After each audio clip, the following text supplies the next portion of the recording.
உயிரோடை தமிழோடு இணைந்திருக்கிறீர்கள் அன்பர்களே.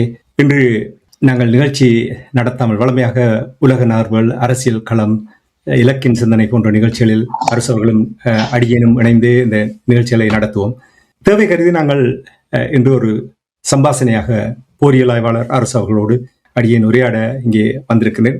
காரணம் என்னவென்று சொன்னால், ஈரான், இஸ்ரேல், அமெரிக்காவுக்கு இடையிலான போர் ஆரம்பித்து 43வது நாள் என்று பல நேயர்கள் யூடியூப் வழியாக இந்த தகவல்களை, குறிப்பாக அரசவர்கள் பல தளங்களில் சென்று அதை ஆராய்ந்து அந்த சோர்ஸ் என்று சொல்வார்கள், எங்கிருந்து வந்தது, அது உறுதியானதா என்ற விடயங்களை அவதானித்து எடுத்து வந்து உறவுகளுக்கு கொண்டு வந்து கொண்டிருக்கின்றார். அவருக்கு உதவியாக நான் இங்கே இந்த 43 நாட்களும் பயணித்துக் கொண்டு வந்திருந்தோம். முதல் அரசவர்களை இங்கே இந்த நிகழ்ச்சிகள் அழைத்துக் கொள்ள விரும்புகிறேன். வணக்கம் அரசவர்களே. வணக்கம். உறவுகளுக்கு அன்பு கலந்த வணக்கம். பழமையாக நாங்கள் அரசியல் பேசுவோம், பூகோள அரசியல் பேசுவோம், போரியல் தொடர்பாக பேசுவோம், எங்களுடைய இனத்தினுடைய பிரச்சனை தொடர்பாக பேசுவோம். ஆனால் ஒரு தேவை கருதி நாங்கள் இருவருமே ஒரு சம்பாசனை ஒன்றை நடத்துவதற்காக நன்றி உங்களை இன்று அழைத்திருக்கிறேன். இந்த 43 நாட்கள் இந்த போர் நடந்து கொண்டிருந்த நேரத்தில் நாங்கள் காலை 6:30 பிரித்தானிய நேரம் 6:30 அரசவர்கள் தன்னுடைய பணிக்கு செல்வதற்கு முன்னதாக, அதே போல் தான் அடியேனும் பணிக்கு செல்வதற்கு முன்னதாக 25-30 நிமிடம் பதிவு செய்துவிட்டு நாம் இருவருமே சென்று விடுவோம். அப்பொழுது சில தகவல்களை பரிமாறிக்கொள்வோம். அடுத்த நிகழ்ச்சியை எப்பொழுது நாங்கள் பதிவு செய்ய போகின்றோம் என்ற விடயங்கள். ஆனால் இவ்வளவு தாக்கத்தை ஏற்படுத்தும் என்று நான் எதிர்பார்க்கவில்லை எங்களுடைய மக்கள் மத்தியில். அவர்கள் இந்த யூடியூப்பில் வருகின்ற, நான் ஒன்றை ஏற்றுக்கொள்கிறேன், நான் இந்த யூடியூப்பில் வருகின்ற பதிவுகளை நான் பார்ப்பது மிகவும் அரிது என்ற அடியனுக்கு நேரம் போதாத ஒரு காரணத்தினால். ஆனால் தனம் போன்றவர்கள், இன்னும் வேறு சிலர் அதை பார்த்துவிட்டு அனுப்புவார்கள். பார்க்கும் பொழுதுதான் எவ்வளவு தாக்கத்தை ஏற்படுத்தி இருக்கின்றது. எங்கள் மக்கள் எவ்வளவு ஆர்வத்தோடு தகவல்களை அறிந்து கொள்ள வேண்டும் என்ற அந்த விருப்பத்தோடு இருக்கிறார்கள் என்பதை புரிந்து கொள்ளக்கூடியதாக இருந்தது. அரசவர்களே, நீங்கள் ஒவ்வொரு நாளும், நாங்கள் இந்த 43 நாட்களும் காலை 6:30 மணிக்கு இந்த பதிவு செய்யும் பொழுது நீங்கள் எவ்வாறு இந்த தகவலை திரட்டுகிறீர்கள் என்று முதல் எங்களுடைய உறவுகளுக்கு கூற வேண்டும். என்றால் இது இலகுவான விடயம். ஒன்று, நீங்கள் பார்ப்பது, எங்கெங்கே போய் எடுப்பது, அதை கிரகிப்பது, அதை எங்களுடைய மக்களுக்கு விளங்கக்கூடிய வகையில் என்ற எல்லாரும் போரியல் ஆய்வாளர்கள் இல்லை, எல்லோரும் போரியலில் நிபுணத்துவம் பெற்றவர்களே. அதை எவ்வளவு பக்குவமாக நீங்கள் கொண்டு வருகிறீர்கள் என்பதை முதல் எங்களுடைய உறவுகளுக்கு நீங்கள் கூற வேண்டும். நிறைய விடயங்கள் இருக்கின்றது, நாங்கள் கொஞ்சம் மனம் விட்டு பேசுவோம். என்னென்று சொன்னால், எமது இனம் ஒரு போரை, 30 ஆண்டு ஆயுத போரையும் கிட்டத்தட்ட 100 ஆண்டுகளுக்கு மேலாக ஒரு அகிம்சை போரையும் சந்தித்த இனம். போரை சந்தித்த இனத்தில் இந்த போரியல் தொடர்பாக நீங்கள் வெளிநாடுகளில் பார்த்தீர்கள் சொன்னால் ஒவ்வொரு துறைக்கும் ஒவ்வொரு ஆய்வு மையம் இருக்கு. விடுதலை புலிகளிடம் இருந்தது சமர ஆய்வு மையம், அரசியல் ஆய்வு மையம், பொருளியல் மையம் என்று இருந்தது ஒவ்வொரு துறைகளுக்கு.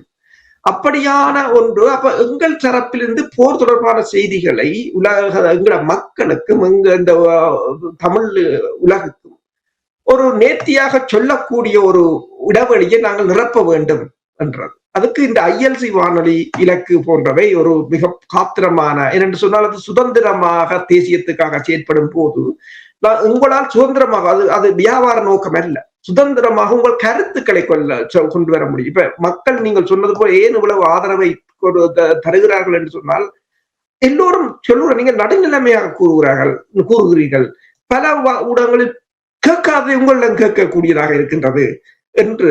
மற்றது, எங்கே நாங்கள் போர்னால் பாதிக்கப்பட்டவர்கள், நாங்களும் குழந்தைகளை இழந்த நாங்கள், முதியவர்களை இழந்த நாங்கள், பெண்களை இழந்த நாங்கள், ஒடுக்குமுறைக்கு உட்பட்டவர்கள் நாங்கள். இன்னொரு இனத்திற்கு அது நடைபெறும் போது குரல் கொடுக்க வேண்டியது எங்கள் கடமை. அதுதான் ஒரு போரியல் பண்பு. அதை நாங்கள் சரியாக செய்திருக்கிறோம். அதில் இப்ப நீங்கள் சொன்னது போல இது ஒரு மிகப்பெரிய ஒரு பெயின் என்று சொல்லலாம். அதை தேடி எடுப்பது, அதுக்கு எவ்வளவோ நேரம் எடுக்கும். 6:30 நாங்கள் ரெக்கார்டிங்கை செய்தாலும் நான் 5 மணிக்கு எழும்பணும்.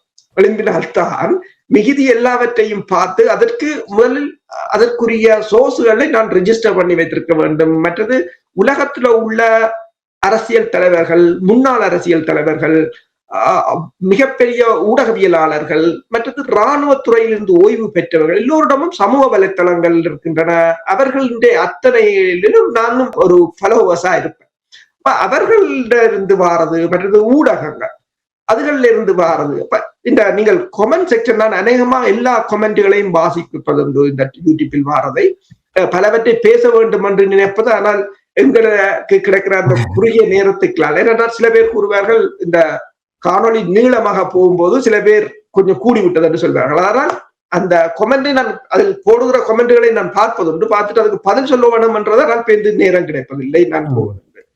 அப்போதுதான் அதில் அவர்கள் போடுவதை பார்க்கும் போது அவர்களுக்கு இது இவ்வளவு தகவல்களையும் அவர்கள் எல்லா இடமும் போய் தேடி எடுப்பதை விட ஒரு வானொலிக்களால் அதை கொண்டு வரும் போது அவர்களுக்கு அது ஒரு பொக்கிஷமாக தெரிகிறது. அதை இந்த உயிருடைய தமிழ் வானொலி மிக சிறப்பாக இந்த 43 நாளும் செய்திருக்கிறது.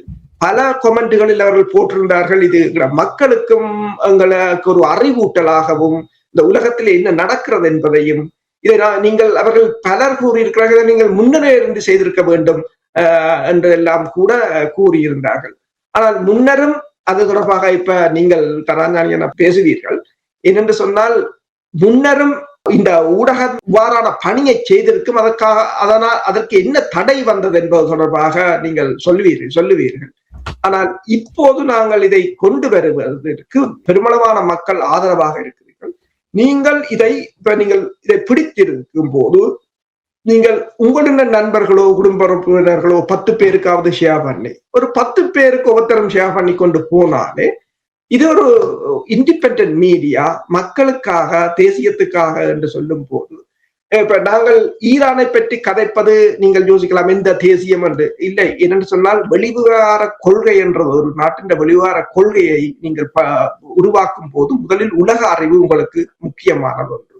அதை இந்த 43 நாளும் திறம்பட செய்திருக்கிறோம். கதைக்க போனால் கதைக்கலாம், நிறைய பேச வேண்டும் என்று எனக்கும் இருக்கிறது. என்றால் இந்த சுவாரஸ்யம் என்னவென்றால் 43 நாட்களில் நான் நினைக்கிறேன் முதல் 9 நாள் அல்லது 10 நாட்கள் அடியனுடைய வீடியோ எல்லாம் இப்படி உரையாடும் பொழுது என்னுடைய படத்தை பார்க்கக்கூடிய இருந்தது.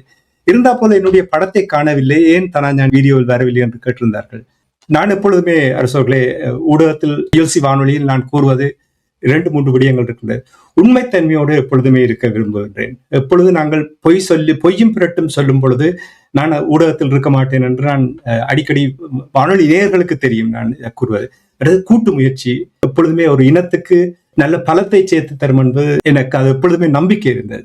ஏன் நான் வீடியோவில் வரவில்லை என்று சொன்னால், குடும்ப விடுமுறைக்கு ஒழுங்கு செய்திருந்தோம் 2 வாரங்கள். நான் நினைக்கிறேன் 26ஆம் தேதி லண்டனிலிருந்து டோக்கியோ சென்று, டோக்கியோவிலிருந்து ஒசாக்கா சென்று, ஒசாக்காவிலிருந்து நாகா சென்று, நாகாவிலிருந்து கியோட்டோ சென்று, கியோட்டோவிலிருந்து ஒக்கினாவாவுக்கு சென்று, ஒக்கினாவாவிலிருந்து சவுத் கொரியாவுக்கு சென்று, சவுத் கொரியாவிலிருந்து அபுதாபி சென்று, அபுதாபி செல்லும் பொழுது அங்கே இறங்கிய பொழுது ஹாமுஸ் நீரிணையையும் பார்த்தேன். அதுவும் கூட இதோட என்னுடைய பயணத்தில் இணைத்து விட்டிருந்தது. நேற்று தான் லண்டன் வந்து சேர்ந்திருந்தேன். இது எங்களுடைய குடும்ப விடுமுறைக்கான நேரம். ஆனால் எனக்கு விமானத்தில் ஏறும் பொழுது கூட என்னுடைய இதயம் சொல்லிக் கொண்டிருந்தது, நீங்கள் எவ்வளவு கஷ்டப்பட்டு இந்த தகவல்களை திரட்டுகிறீர்கள். அந்த தகவல்களை திரட்டும் பொழுது அந்த மக்கள் அதை கேட்டு அறிந்து கொள்ளும் பொழுது அவர்கள் அதனால் பலன்படுகிறார்கள். ஏதோ ஒரு வழியில் அடியேனும் இந்த பங்களிப்பை செய்ய வேண்டும் எங்களுடைய இனத்துக்காக என்று சொல்லித்தான் அப்பொழுது ஒரு திட்டத்தை போட்டேன். ஆனால் ஒரு சவால் இருக்கிறது என்னவென்றால், எப்படி இதை துணைவியாரிடமும் என்னுடைய பிள்ளைகளுக்கும் சொல்லுவது என்பது ஒரு பெரிய சவாலாக இருந்தது. ஆனால் நேரம் காலம் என் பக்கம் இருந்தபடியால் உங்களுக்கும் எனக்கும் இருக்கின்ற அந்த நேர வித்தியாசம் இருக்கிறது தானே. ஜப்பானுக்கும் எங்களுக்கும் லண்டனுக்கும் பிரித்தானியாவுக்கும் 9 மணி நேர வித்தியாசம் இருக்கு. அப்ப உங்களுடைய காலையும் என்னுடைய காலையும் அங்கே ஓரளவுக்கு அங்கே சரியாக கொண்டு வந்து பொருத்தக்கூடிய ஒரு நிலைமை இருந்தது.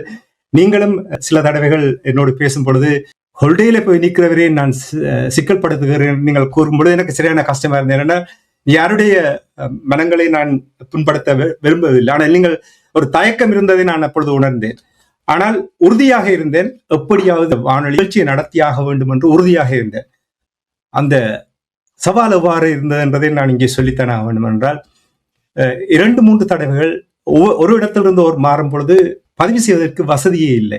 ஷவர் எடுக்கின்ற அறையிலிருந்து பதிவு செய்ய வேண்டும். அந்த தொலைபேசியிலேயே இன்னொரு பக்கத்தில் என்னென்ன நான் உங்களிடம் கேள்வி கேட்க வேண்டும் என்ற குறிப்புகளை அதிலேயே செய்து வச்சு அதையும் பிரட்டி அதனால்தான் அந்த ஒளிப்பதிவில் தெளிவில்லாதவர்கள் இருந்ததையும் நேர்கள் அங்கே பதிவிட்டிருந்தார்கள் என்று தனம் அவர்கள் அதை எனக்கு சுட்டிக்காட்டியிருந்தார். அண்ணா, உங்களுடைய இந்த பதிவில் ஒளித்தரம் குறைவாக இருக்கின்றது, பார்த்துக் கொள்ளுங்கள் என்று நேர்கள் கூறுகிறார்கள். எனக்கு அதை சொல்ல வேண்டும் என்று தோன்றியது, ஆனால் சொல்ல முடியவில்லை என்றால் என்னிடம் இருந்த வசதி அவ்வளவுதான். உண்மையாக வசதி இருந்திருந்தால் விமானத்தில் பறந்து கொண்டிருக்கும் பொழுது கூட நான் இந்த தகவலை தருவதற்கு தயார்ந்தேன். இந்த காணொலியில் வருவதற்கு முன்னதாக அபுதாபி ஏர்போர்ட்டில் நிற்கும் பொழுது யோசித்தேன், ஒரு தடவை உங்களோடு அழைப்பை மேற்கொண்டு பதிவு செய்வோம் என்றால். ஆனால் எனக்கு அது சரியாக படவில்லை என்றால் இன்னொரு நாட்டில் போய் நின்று அங்கே நடந்து கொண்டிருக்கின்ற சம்பவத்தை வெளிப்படையாக நாங்கள் ஒரு ஊடகமாக போகின்றோம் என்று கூறினால் அது வேறு. ஆனால் ஒரு மறைமுகமாக அதை செய்தது எனக்கு மனதுக்கு அவ்வளவு சரியாக படவில்லை. அதனால் நான் தவிர்த்து விட்டேன். அதே போல்தான் இனி அரசோக்களை இந்த பதிவு செய்து விடயங்களை சிலர் நாங்கள் தலைப்புகளை போடும் பொழுது அது தொடர்பாக பிழைப்புக்காக என்று சொல்லி சொன்னார்கள் என்று கூட எனக்கு நான் இங்கே ஒரு விடயத்தை கூற வேண்டும். யூடியூப் வந்தது இப்போ ஒரு கொஞ்ச காலம்தான்.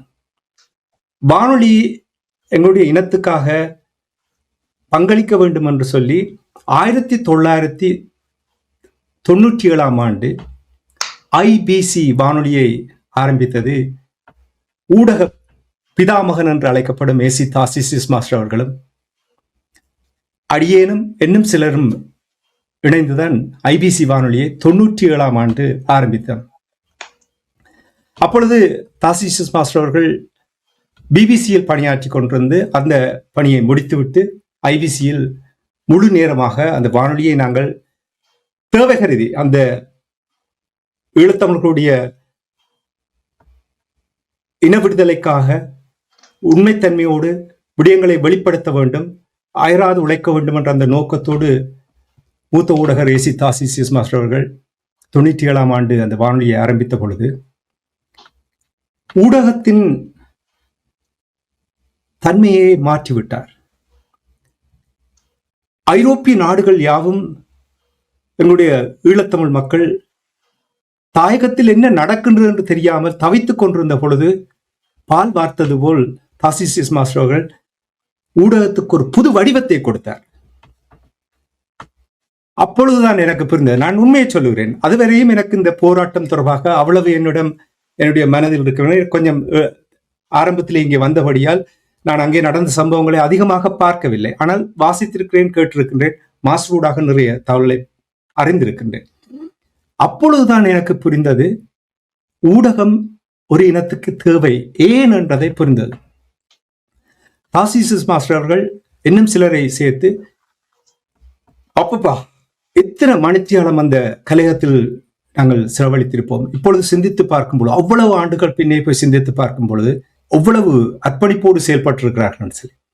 இதில் கவலையான விடயம் என்னவென்று சொன்னால் 2 ஆண்டுகளுக்கு பெரிய தாக்கத்தை எம்முடைய இனத்தின் மத்தியில் மட்டுமல்ல, பிபிசி நிறுவனம் கோடிட்டு காட்டியது. அக்கார்டிங் டு ஐபிசி நியூஸ், இன்னும் ஒரு மேற்கத்திய நாடு, வல்லரசு நாடு, இந்த பெரிய நாடு இந்த ஒரு வானொலியை சுட்டி காட்டி இருக்கின்றால் எவ்வளவு தாக்கத்தை ஏற்படுத்தி இருக்கணும் யோசித்து பாருங்கள். அவ்வளவுக்கு ஒரு திட்டத்தை போட்டு சரியாக மாஸ்டர் அவர்கள் அதை வழி நடத்தியிருந்தார்கள். 2 ஆண்டுகளுக்கு ஏதோ 2 பேர் வந்தார்கள், மாமனும் மச்சானும் வந்தார்கள். ஏதோ ஒப்ரோய் ஹோட்டல்ல ஷேர்ஸ் இருக்கின்றார்கள், கப்பல்ல ஷேர்ஸ் இருக்கின்றார்கள். நாங்கள் இந்த வானொலி எங்களுக்கு தேவை கருதி தாருங்கள், நாங்கள் நடத்த வேண்டும் என்று வந்தார்கள். சரி, மாஸ்டர் சொல்லிவிட்டார், சரி எடுத்திருங்கள். சரி, அப்படி வந்து நீங்கள் எடுத்தீர்கள். ஆனால் உங்களுக்கு ஊடகம் என்றால் என்னென்று தெரியாது. குறைந்தபட்சம் ஊடகம் என்ற என்ன, அது ஏன் முக்கியம், அதனுடைய பலம் என்ன, பலவீனம் என்ன என்ற விடயங்களை அறிந்தவர்கள், தெரிந்தவர்களிடம் அதை வழிநடத்த கொடுத்திருந்தாலும் ஏற்றுக்கொள்ளக்கூடியதாக இருந்திருக்கும். நீங்கள் சில வேளையில் என்னுடைய கேள்வியை கேட்கலாம், என்னென்று நீங்கள் அப்படி கூற முடியும் என்று உறுதிப்படுத்துகிறேன். 2009 2010 அந்த வானொலி இயங்காமல் போய்விட்டது. பலம் ஆன ஒரு வானொலி தேவை, இனத்துக்கு என்னுடைய அடையாளத்துக்கு ஒரு வானொலி தேவை, தொலைக்காட்சி தேவை என்று அதனுடைய உண்மை தன்மையை புரிந்திருந்தீர்களா, அதனுடைய தேவையை புரிந்திருந்தீர்களா, அந்த வானொலியை தக்க வைத்திருக்க முடியும். தக்க வைக்க முடியவில்லை. இப்பொழுது கூறுங்கள், வானொலி என்றால் என்ன என்று தெரியாது, அதனால் தானே அந்த வானொலியை நீங்கள் கைவிட்டீர்கள். கைவிட்டதும் அது ஒரு வர்த்தகரிடம், ஒரு வியாபாரியிடம் போய்விட்டது. வியாபாரி மீது குறை செய்து எந்த பிரயோசனம் இல்லை. வியாபாரியுடைய நோக்கம் தான் எப்படி ஒன்றை வித்து ஒன்றை வாங்கலாம் என்றதுதான் அவருடைய நோக்கமாக இருக்கு.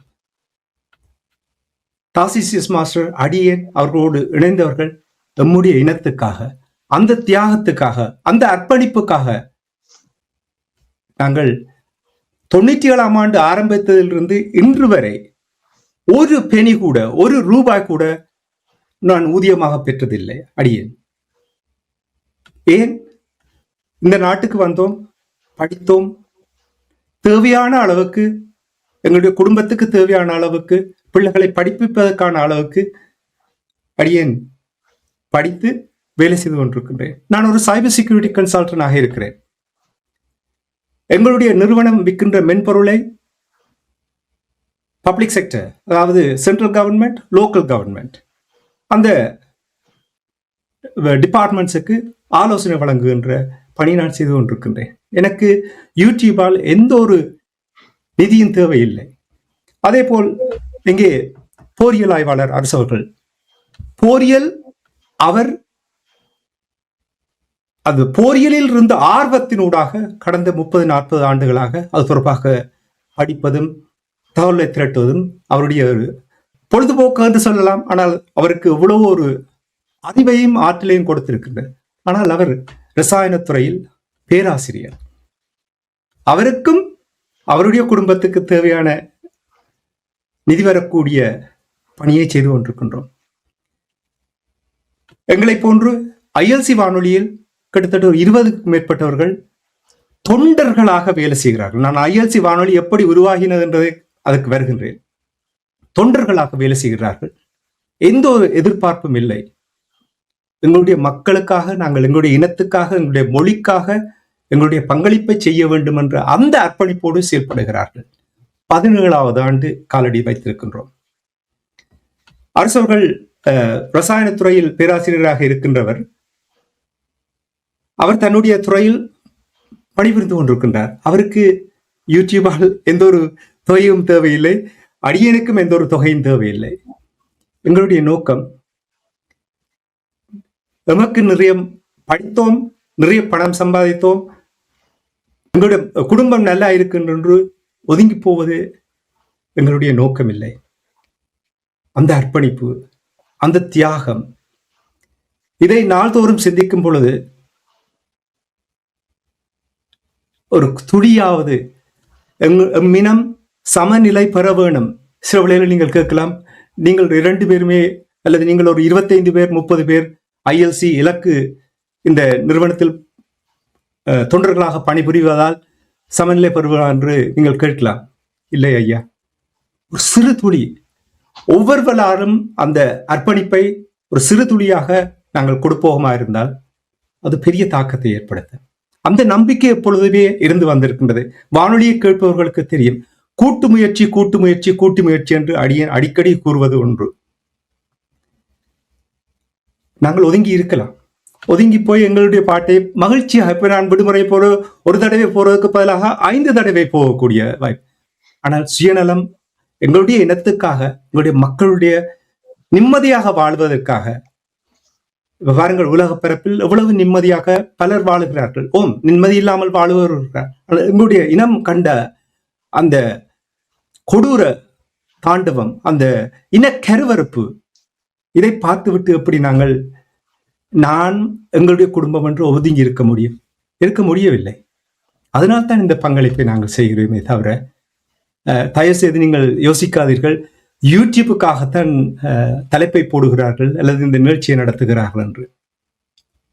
97ஆம் ஆண்டிலிருந்து இதுவரை ஒரு பெனி கூட வாங்கியதில்லை.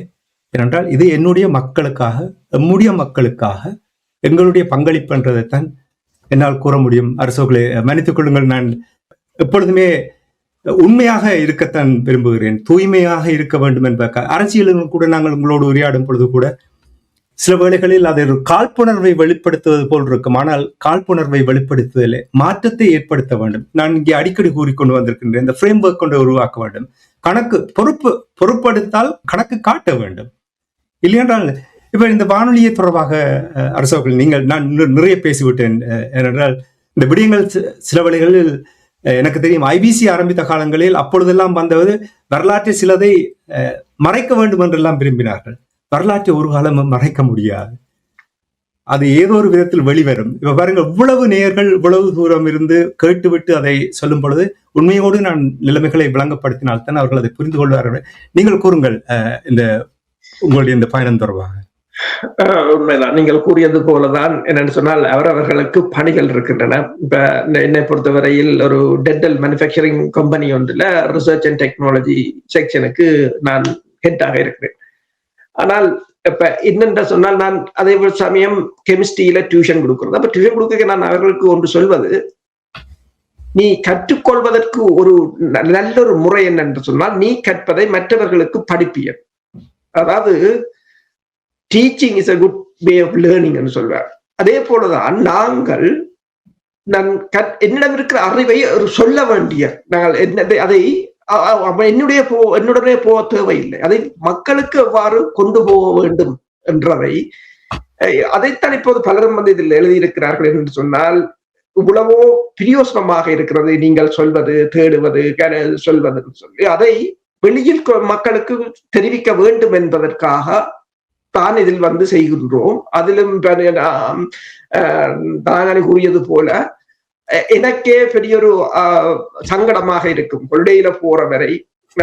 மற்றது நான் இப்படி கேட்கிறேன்னா, அவர் சில சமயம் கொரிடோர்ல இருந்து கூட கதைச்சிருக்கிறார், அதான் காணொளி வருவதில்லை. நானும் அப்படித்தான். என்னென்னு சொன்னால், வேலைக்கு போன பிறகு மதிய இடைவேளை, உணவு இடைவேளையின் போது காரக்கில் இருந்தான் கதைப்பது. அதுதான் இந்த காணொளியின் சில இடங்களில் வருவதில்லை. ஆனால் தகவல்களை சேகரிப்போம், அதுக்கே நியாயமான நேரம். ஒரு நாளைக்கு கிட்டத்தட்ட 4-5 மணித்தியாலத்துக்கு மேல ரீடிங்ல போகும். அதை ரீட் பண்ணத்தான் வேணும், இல்லை என்று சொன்னால் தகவல்களை கொண்டு வர முடியாது. அப்ப இதுக்கு இன்னொரு காரணம் இருக்குன்னு சொன்னால், நாங்கள் வளர வேண்டும். இப்ப இன்னும் சிலரை இதற்குள் உள்வாங்க வேண்டும். ஆர்வம் உள்ள பலர் இருப்பார்கள். இப்போ நேர்காணல் காணக்கூடியவர்கள், அரசியல் அறிவுள்ளவர்கள் பலர். இப்ப நாங்கள் ஒரு சிறிய துளிதான், இதை பெரிய வெள்ளமாக மாற்றக்கூடிய சக்தி உங்களிடம் தான் இருக்கின்றது. இப்ப பிபிசி பிரித்தானியாவுக்கு இருக்கு, அல்லது நியூயார்க் டைம் இருக்குது, வால் ஸ்ட்ரீட் ஜேர்னல் இருக்குது என்று ஒவ்வொரு நாடுகளும் அப்படி இருக்கும் போது, இப்ப இந்தியாவில கூட ஹிந்து இருக்குது, டைம்ஸ் ஆஃப் இந்தியா இருக்குது, இலங்கையை பார்த்தீங்கன்னா சண்டே டைம்ஸ் இருக்குது, ஐலண்ட் இருக்குது, டெய்லி மிரர். எங்களிடமும் அப்படி வளர வேண்டும். நாங்கள் ஒரு தேசியமாக வளர்வதற்கு ஒரு ஊடகம் வளர வேண்டும். இப்ப ஐபிசியை பற்றி ஞானி கூறியிருந்தார். அவரிடம் அந்த ஐபிசி கைமாறியது ஒரு துன்பியல் சம்பவமாகத்தான் நடந்தது. அது உண்மையில் தேசிய தலைவருக்கு கூட அதை அரைகுறையாகத்தான் சொல்லப்பட்டிருந்தது. அதை பிறகு தாசிஸ் மாஸ்டர் தேசிய தலைவரை சந்தித்த போதுதான் உண்மை அவருக்கு விளங்கியது. அப்போது அவர் ஒன்றைத்தான் கூறியிருந்தாராம், நான் இருக்கும் போதே இயக்கத்தை வித்திருக்கிறார்கள். அப்ப இப்ப அவர் இல்லை என்று சொன்னால் யோசித்து பாருங்கள், இவ்வளவு ஆனா இதற்குள்ளால் தான் நாங்கள் வளர வேண்டும். அப்ப அதுதான் எங்களுக்குரிய. இப்ப 17 வருடத்துக்கு நாங்கள் இவ்வளவு வளர்ந்திருக்கிறோம், ஆனால் இன்னும் வளர வேண்டும். ஆனால் வளர விடாமல் இருப்பதற்குரிய காரணம் என்னென்று உங்களுக்கு இப்ப தெரியும். வர்த்தகமயமாக்கப்பட்ட ஊடகங்கள் எவ்வாறு செயற்படுகிறது என்பது எல்லோருக்கும் தெரிந்த விடயம். இதில் இருந்து நாங்கள் அடுத்த கட்டத்துக்கு போக வேண்டும். நாங்கள் நெடுக எப்படி இருக்க முடியாது. ஆனால் அதற்குரிய பங்களிப்பாகவும் அதற்குரிய உந்து சக்தியாகவும் இப்போது உங்கள் கருத்துக்களை, நீங்கள் இந்த காணொளிகளில் வந்து எழுதுகின்ற கருத்துக்களை பார்க்கும்போது எங்களுக்கும் ஒரு உற்சாகமாக இருக்கின்றது. இந்த உலக நாடுகளில் இருக்கின்ற ஒரு சிந்தனை பள்ளி, அதை நாங்கள் பல தடவைகள் கூறியிருக்கின்றோம், சிந்தனை பள்ளிகள் எங்களுக்கு வேண்டும் என்று. ஆனால் அதை கட்டியமைப்பதற்கு யாரும் முன்வரவில்லை. எங்களால் முடியாது. ஏனென்றால் இதுதான் எங்களோட கெப்பாசிட்டி, இதுக்கு மேல் முடியாது. அப்ப நாங்கள் இந்த வானொலியே ஒரு சிந்தனை பள்ளியாகத்தான் இப்போது போய்கொண்டிருக்கின்றது எங்களோட மக்களுக்காக. அதே சமயம் தனாஞ்சலி அவர்கள் கூறுவார்கள், இந்த ஐஎல்சி எப்படி உருவாகினது என்று சொல்லி. அதை நானும் கேட்க வேண்டும். என்னிடமும் பலர் கேட்டார்கள், ஐஎல்சி என்றால் என்ன என்று கேட்டார்கள். பலர் கேட்பார்கள், ஐஎல்சி என்றால் என்ன, அது இந்த ஃபுல் நேம் என்ன கூட கேட்டிருக்கிறார்கள். நன்றி அரசுகள், அதை கேட்டதுக்கு நான் மறந்து போனேன். அதை சொல்ல வேண்டும் என்றால் விடயங்களை கூறும்பொழுதுதான் மக்களுக்கு ஒரு தெளிவு வரும் என்பதற்காக ஐபிசி வானொலி இயங்காமல் போனது என்று கூறியிருந்தேன். 2010ஆம் ஆண்டு இயங்காமல் போயிருந்தது. அடியேன் ஐபிசியை ஆரம்பிக்கும் பொழுது, 97ஆம் ஆண்டு ஆரம்பிக்கும் பொழுது, தலைவராக இருந்த பொழுது எல்லா தொடர்பாடல்களும் என்னோடு அதிகமாக இருந்தது. அப்ப இந்த சேவை வழங்குகின்ற நிறுவனம் தொடர்பு கொண்டு கேட்டிருந்தார்கள். அப்ப டிஜி என்றான் கூடுவார்கள். டிஜி, இவ்வளவு காலமும் இவ்வளவு ஒரு வானொலியை நடத்தி இவ்வளவு நேர்களை நீங்கள் கொண்டிருக்கிறீர்கள், இவ்வளவு சிறப்பாக ஆரம்பித்து ஒரு பெரிய தாக்கத்தை ஒரு குறுகிய காலத்தில் ஏற்படுத்தினீர்கள். அந்த சேவையை அப்பொழுது தனிய பிரித்தானியாவில் மட்டுமில்லை, ஐரோப்பிய நாடுகள், மத்திய கிழக்கு, தமிழர் தாயகத்துக்கு சென்றது. தாயகத்துக்கு செல்லும் பொழுது அலசல், அங்கே போராட்ட களத்தில் நின்றவர்களை யாரை கேட்டீர்கள் என்றாலும் அலசல் என்ன என்று சொல்லுவார்கள். என்ன தெரியுமா? தாசிஸ் மாஸ்டர் அவர்கள் அலசி ஆராய்ந்து ஒரு 15 நிமிட ஒரு நிகழ்ச்சியை செய்து கொடுப்பார். அந்த நிகழ்ச்சி ஒலிபெருக்கியில் ஒலிபரப்பினார்கள். ஏனென்று சொன்னால் போராளிகளுக்கு உற்சாகம் ஊட்டுவதற்காக. இப்ப நீங்கள் கூறினீர்கள் அரசர்களே, ஒவ்வொருவர் இனத்துக்கும் வானொலிகள் இருக்கின்றது, காணொலி தொலைக்காட்சிகள் இருக்கின்றது கூறுகள். அந்த நோக்கத்தோடு தான் மாஸ்டர் இந்த வானொலியை ஆரம்பித்தார். ஐபிசி தமிழ் என்று தொடங்கியதற்கு காரணம் என்னவென்றால், ஒரு நேரம் வரும்பொழுது ஐபிசி இங்கிலீஷ், நீங்கள் கேட்டீர்கள் பாருங்க, உங்களுடைய சிந்தனை எப்படி இருக்கின்றது, மாஸ்டருடைய சிந்தனையோடு அங்கே போய் சேருகின்றது, நீங்கள் எப்படி சிந்தித்திருக்கிறீர்கள் என்று. அப்படித்தான் அது ஆரம்பித்தது. அப்ப அந்த 2010ஆம் ஆண்டு வானொலி இயங்காமல் போனவுடன் அவர்கள் தொடர்பு கொண்ட பொழுது நானும் மாஸ்டரும் இருந்து உரையாடி போட்டு சொன்னேன், போர் முடிவுக்கு வந்து துவண்டு போயிருக்கின்ற எங்களுடைய மக்கள் ஏற்றுக்கொள்ளத்தான் வேண்டும். அந்த தோல்வியை ஏற்றுக்கொள்ள முடியாமல் எல்லோரும் வீட்டுக்குள் முடங்கி இருந்தார்கள். மாஸ்டர் சொன்னார், அப்படி விட முடியாது, தட்டி எழுப்ப வேண்டும், வாருங்கள் என்று, வாங்கோ நானும் நீங்களும் போய் அவர்களை சந்திப்போம் என்று. இது ஒரு பேங்க் ஹாலிடே என்று நடந்தது. எனக்கு அந்த மே மாத பேங்க் ஹாலிடே நடந்தது 5ஆம் தேதி 2010ஆம் ஆண்டு. மாஸ்டரும் நானும் ஒன்றில் உறுதியாக இருந்தோம், ஐபிசி என்ற அந்த மீண்டும் அதில் இணைவதற்கோ அல்லது எடுத்து நடத்துவதற்கு விருப்பமே இருக்கவில்லை. இப்போ மாஸ்டர் சொன்னார், ஐஎல்சி என்று ஒன்றை நாங்கள் புதிதாக உருவாக்கும். அது என்ன ஐஎல்சி? International live channel. தமிழ்ல சொல்லுங்க மாஸ்டர், எனக்கு ஒரு விளங்கப்படுத்துங்க. அனைத்துலக உயிரோடை தமிழ். உயிர் ஓட்டமாக இருக்கின்றது. உயிர் ஓட்டம் எது? இனத்துக்காக போராடிய அந்த உயிர் ஓட்டம் என்றதை அப்பொழுது மாஸ்டர் எனக்கு விளங்கப்படுத்தினார். அதனால்தான் ILC Tamil, international live channel என்று ஆங்கிலத்திலும், தமிழில் அனைத்துலக உயிரோடை தமிழ். இந்த வானொலியை ஆரம்பித்து அடுத்த கட்டத்துக்கு கொண்டு போவதற்கு ஆரம்பித்து இதை கொடுப்போம் என்று பார்த்தால் போராட்டத்தோடு எல்லோரும் வீட்டுக்குள் போய்விட்டார்கள். அதை ஓமென்று எடுக்க ஆரம்பித்தார்கள். ஆனால் அவர்களால் இயக்க முடியவில்லை. அடியேனும் தனம் போன்றவர்கள் தனம் நிறைய பொறுப்படுத்தி அதை நடத்தி கொண்டு வந்திருக்கின்றார். மிகவும் ஒரு குறுகிய செலவில் தொண்டர்கள் அடிப்படையில் 17 வருடங்களாக யாரையாவது நீங்கள் சுட்டிக்காட்ட முடியுமா? தொண்டர்களாக தங்களுடைய பணியை முடித்துவிட்டு வானொலிக்காக கொஞ்சம் வந்து நேரத்தை மெனக்கெடுத்துகிறார்கள் என்று சொல்லி எந்த ஒரு வானொலியை நீங்கள் எனக்கு காட்ட முடியுமா? நான் இதுவரையில் பார்க்கவில்லை. இப்பொழுது நவீன உலகத்தில் வாழுகின்றபடியால் நிறைய சமூக வலைத்தளங்கள், நிறைய தொலைக்காட்சிகள், வானொலிகள் எல்லாம் வந்துவிட்டது. ஆனால் ஒன்று நாங்கள் இங்கே உறுதியாக இருக்கின்றோம், அறிவூட்டலும் நம்முடைய இன விடுதலைக்காக, இனம் நிம்மதியாக வாழ வேண்டும் என்பதற்காக எங்களுடைய பங்களிப்பு இருக்க வேண்டும் என்ற அந்த நோக்கத்தோடு தான் இந்த வானொலியை நாங்கள் நடத்தி கொண்டு வருகின்றோம். உங்களிடம் கூட அரசவர்களே சிலர் வந்து கேட்டிருக்கின்றார்கள், உங்களுக்கு எவ்வளவு பணம் வேண்டும் என்று கேட்டிருக்கிறார்கள். என்னிடமும் வந்து கேட்டிருக்கிறார்கள், தனாஞ்சன் உங்களுக்கு எவ்வளவு பணம் வேணும்? எனக்கு பணம் வேண்டாம். நீங்களும் அதைத்தான் சொல்லுவீர்கள். வானொலியை கட்டி எழுப்புவதற்கு பணத்தை கொடுங்கள். வானொலியை கட்டி எழுப்பி ஒரு பெரிய ஒரு, நீங்கள் கூறியது போல ஒரு வானொலியை நடத்த வேண்டும் என்று எல்லோருக்கும் விருப்பம் என்றால், அல் ஜசீரா, நீங்கள் அன்று நான் உங்களோடு மெடி ஹசானுடைய செவ்வியை பேசியோடு நானும் நீங்கள் உரையாடி இருந்தோம், ஞாபகம் இருக்கும். நீங்கள் கூறுங்கள் அரசோக்களே, இந்த அல் ஜசீரா எவ்வளவு தாக்கத்தை ஏற்படுத்தி இருக்கிற அப்படி ஒரு வானொலி, ஒரு தொலைக்காட்சி தானே தேவை என்று நீங்கள் கூறுகிறீர்கள். நான் கூறுவதில் தவறு இருக்கோ எனக்கு தெரியவில்லை. உண்மைதான். என்னென்று சொன்னால், இதை அலைநாத் ஹெட்பிளஸ் கூட கூறியிருந்தார், நீங்கள் செய்கிற காரியங்கள் எல்லாம் வெளியில் தெரிவதில்லை என்று சொல்லி. யாழ்ப்பாணத்தில் இடம்பெறுகின்ற மிகப்பெரிய போராட்டத்தை கூட அவர் கூறியிருந்தார். தூதுவராக இருந்தபோது கொழும்பில் கூட தெரியவில்லை என்று சொல்லி. அதுக்கு காரணம் என்னென்று சொன்னால் ஊடகம் பலவீனம், மிக பலவீனமாக இருக்கிறது. திட்டமிட்டு செய்யப்பட்டதோ தெரியாது.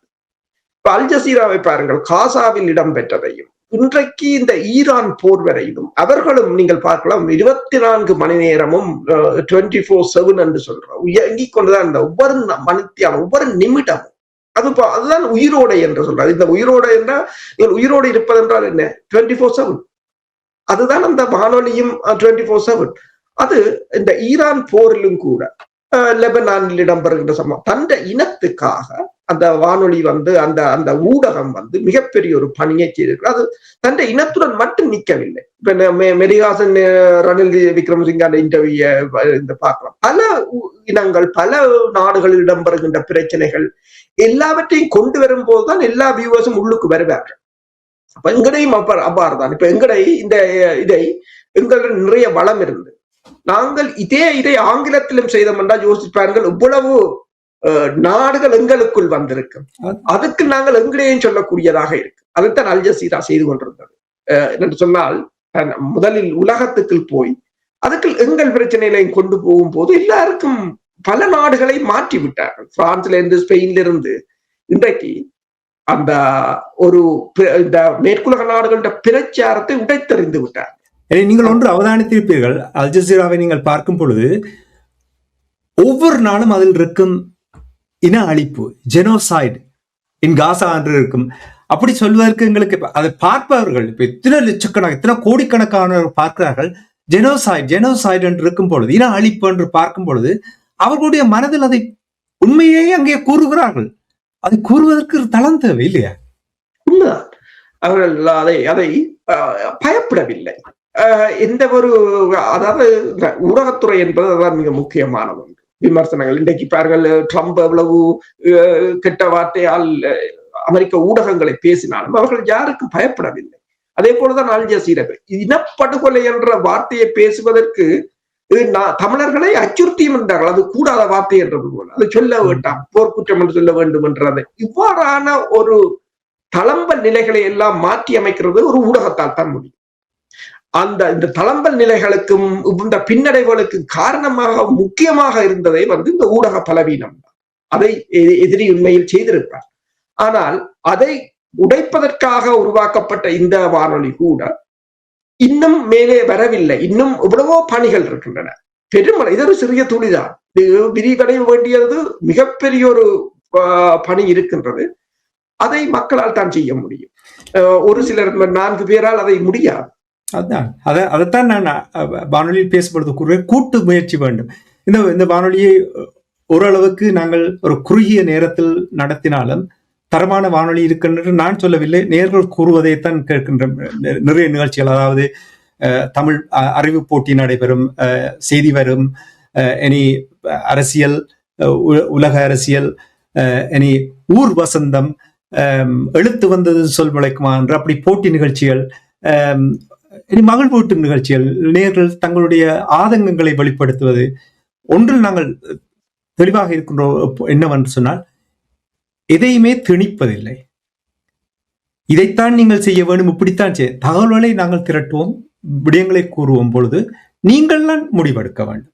இப்போ உங்களுக்கு நல்ல ஞாபகம் இருக்கும் அரசுகளே, இந்த இலங்கை தீவில் ஜனாதிபதி தேர்தல் நடைபெற்ற பொழுது பொது வேட்பாளர் தொடர்பாக பெரிய விமர்சனங்களாலும் வந்திருந்தது.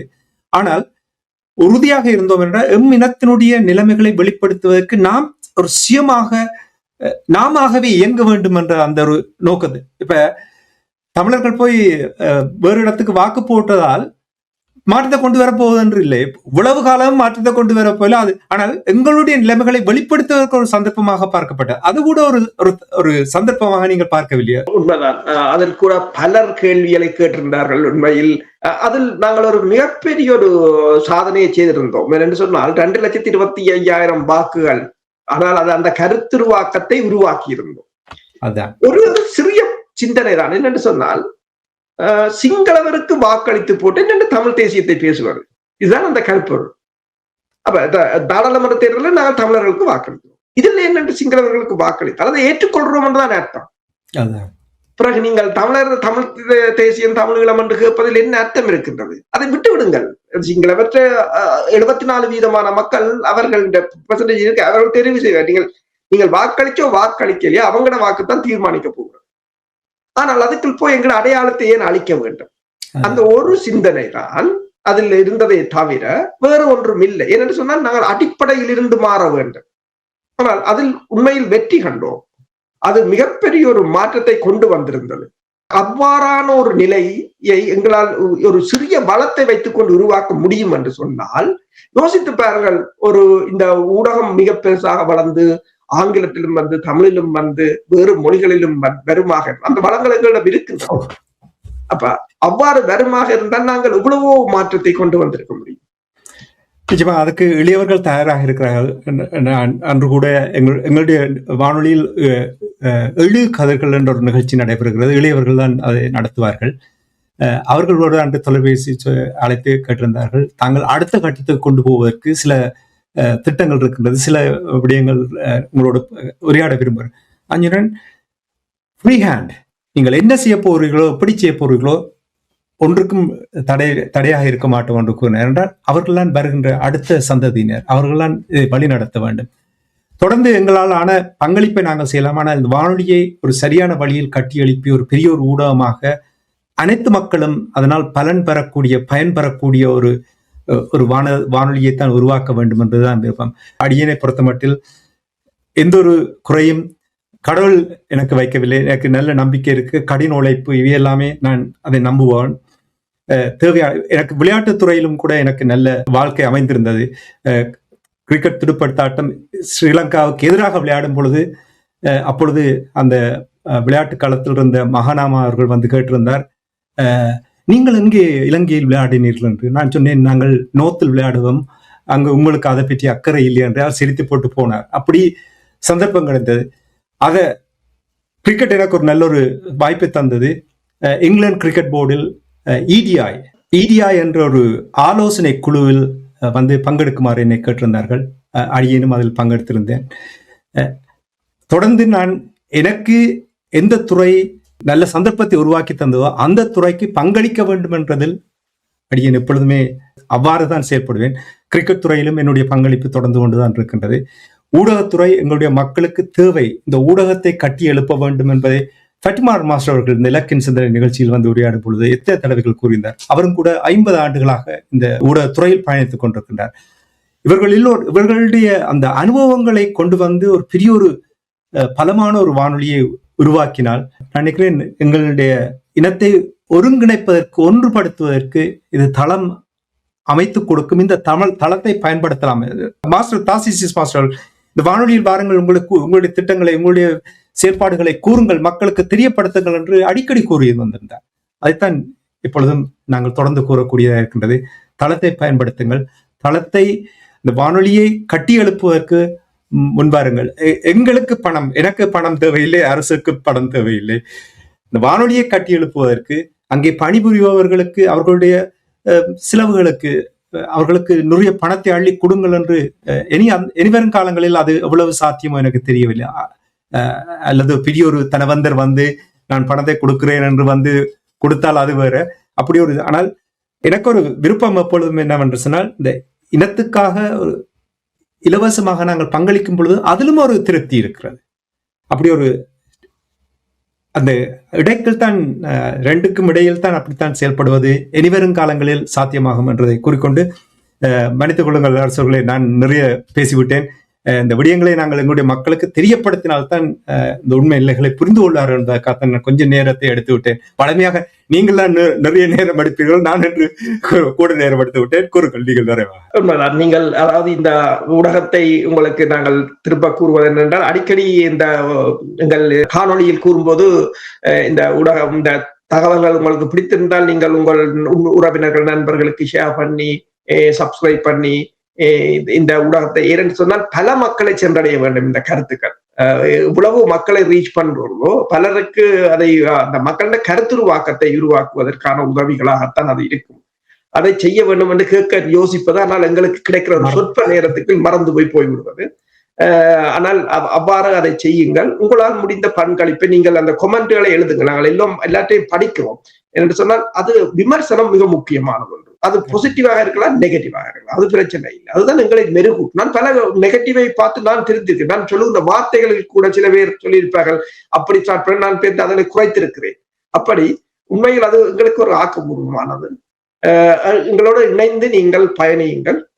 இதற்கான முழு ஆதரவையும் தருவீர்கள் என்று நம்புகிறேன். நன்றி அரசர்களே. உறவுகளே, அருகூர்ந்து மன்னித்தருளுங்கள்.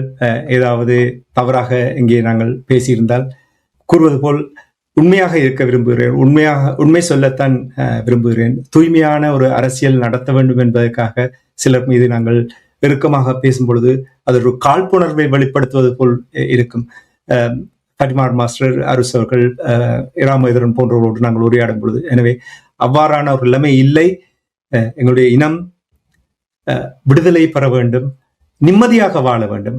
அங்கே இருக்கின்றவர்கள் ஏனைய இனங்கள் போல் எங்களுடைய அறிவையும் ஆற்றலையும் பயன்படுத்தி உலகம் வியக்கும் அளவுக்கு பயணிக்க வேண்டும் என்ற அந்த விருப்பத்தோடு, அந்த நோக்கத்தோடு தான் இந்த நிகழ்ச்சிகளையும் நாங்கள் நடத்துகிறோம் என்று சொல்லிக்கொண்டு, நன்றி அரசுகளே. இவ்வளவு நேரமும் என்னோடு உரையாடியதற்காக. அன்பர்களே, யார் மீதும் எந்த ஒரு காழ்ப்புணர்வும் இல்லை. அரசு கூறியது போல் உங்களுடைய நேர்மறையான கருத்துக்களையும் பதிவு செய்யுங்கள், எதிர்மறையான கருத்துக்களையும் பதிவு செய்யுங்கள். தேவையானதை நாங்கள் எடுத்து உங்களிடமிருந்து நாங்களும் கற்றுக்கொள்ளுகிறோம். கருத்துருவாக்கத்தை ஏற்படுத்துகின்ற அரசு அவர்கள் கூறினார். இவைத்தான் எங்களுடைய நோக்கமாக இருக்கின்றது என்று கூறிக்கொண்டு, நன்றி அரசுகளே. இன்னும் ஒரு நிகழ்ச்சியில் சந்திப்போம். நன்றி, வணக்கம். எமது பார்வையாளர்களுக்கு வணக்கம். மக்களின் குரலாய் ஓங்கி ஒலிக்கும் இலக்கு மின்னிதழ் மற்றும் உயிரோடை தமிழ் வானொலி ஆகிய இவ்விரு ஊடகங்களும் உங்களைப் போன்ற எமது நேயர்கள், நண்பர்களின் ஆதரவிலேயே இயங்கி வருகின்றன. மிக குறைந்த வளங்களுடன் பல இடர்கள் மற்றும் தடைகளை தாண்டி பயணிக்கும் எமது ஊடகங்களின் பணிகள் மேலும் வளர உங்களால் முடிந்த நிதியுதவியை வழங்கி இன்னும் காத்திரமான செயற்பாடுகளை முன்னெடுக்க உதவுமாறு மிகவும் பணிவன்புடன் வேண்டி நிற்கின்றோம். உங்கள் பங்களிப்பு உங்களின் உரிமை குரலாய் ஓங்கி ஒலிக்கும். நன்றி.